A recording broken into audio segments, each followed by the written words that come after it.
Bismillahirrahmanirrahim. Assalamualaikum warahmatullahi wabarakatuh. Anak Soliha kelas 2 Al-Kindi yang dirahmati Allah Subhanahu wa taala. Semoga hari ini kita dalam kondisi hati yang senang dan tetap dalam keadaan sehat walafiat. Amin ya rabbal alamin. Sebelumnya Ustadzah mau tanya kabar dulu nih. Bagaimana kabarnya? Alhamdulillah, luar biasa. Tetap semangat, bina insan mulia. Yes. Ya, ternyata pagi hari ini semua anak-anak semangat sekali ya untuk mengikuti pembelajaran hari ini. Baiklah, pada hari ini kita akan belajar tematik, yaitu tema 2, subtema 3 dan 4, muatan pelajaran PPKN. Anak-anakku, sebelum kita memulai pelajaran, alangkah baiknya kita berdoa terlebih dahulu ya. Ucap basmalah. Bismillahirrahmanirrahim. Semoga dengan membaca basmalah tadi, Allah Subhanahu wa taala memberikan keberkahan dan pemahaman kepada kita semua. Amin. Langsung saja, hari ini kita akan belajar tentang tata tertib yang ada di sekolah. Tata tertib merupakan peraturan yang harus dilaksanakan dan ditaati. Mematuhi tata tertib membuat hidup menjadi disiplin. Benar ya? Ketika kita selalu menaati tata tertib, maka hidup kita akan lebih terarah dan lebih disiplin. Contoh tata tertib yang ada di sekolah, misalnya 1. Memakai seragam sesuai jadwal. 2. Melakukan piket kelas sesuai jadwal. 3. Membuang sampah di tempatnya. 4. Berdoa sebelum memulai pelajaran. 5. Mengucapkan salam kepada ustadzah. 6. Datang ke sekolah tepat waktu.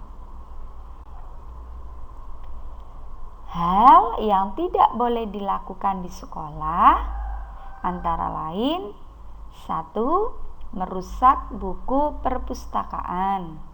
2. Terlambat datang ke sekolah. 3. Membuang sampah sembarangan. 4. Mengobrol ketika upacara bendera. 5. Memberi jawaban pada teman ketika ulangan. 6. Berbicara tidak sopan dengan ustadzah. Lalu, apa sih manfaat tata tertib di sekolah? Setiap tata tertib yang berlaku di sekolah sangat bermanfaat bagi kita. Semua aturan itu bermanfaat untuk menjaga ketertiban, keamanan, dan kenyamanan di sekolah. Contohnya, ketika kita datang tepat waktu, manfaatnya tidak ketinggalan pelajaran. Dan sebaliknya, ketika kita datang terlambat, dapat berakibat ketinggalan pelajaran. Kemudian, mendengarkan ustadzah mengajar, manfaatnya mendapat ilmu. Ketika membuang sampah sembarangan, Akibatnya lingkungan sekolah menjadi kotor. Maka setiap tata tertib yang ada di sekolah, ketika kita menjalankan dengan baik dan sungguh-sungguh, maka akan banyak sekali manfaat yang akan kita rasakan. Materi selanjutnya yaitu aturan di tempat wisata. Tentunya anak soleh-solehah semua sebelum masa pandemi seperti ini tentunya sering ya kita bepergian ke tempat wisata. Tapi ingat, di tempat umum atau di tempat wisata juga terdapat aturan dan kita harus mentaati aturan yang berlaku. Contoh yang harus kita taati yaitu 1. Selalu menjaga kebersihan. 2. Mengantri saat membeli karcis. 3. Membuang sampah pada tempatnya. 4. Menjaga barang-barang agar tidak rusak. Hal yang tidak boleh dilakukan di tempat wisata: 1. Menginjak rumput dan memetik tanaman. 2. Membuang sampah di sembarang tempat. 3. Tidak boleh mencoret-coret kawasan wisata. 4. Tidak menjaga kebersihan di kamar mandi.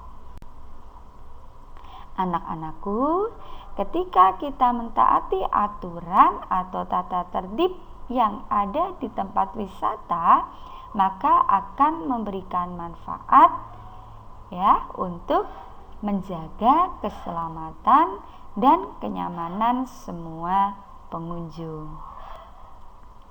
Itulah materi yang bisa Ustazah sampaikan terkait tata tertib atau aturan yang ada di sekolah dan tata tertib yang ada di tempat wisata atau di tempat umum.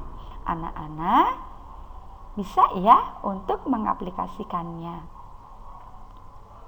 Baik, untuk tugas hari ini anak-anak silakan mengerjakan buku paket tema 2 halaman 152 sampai 153.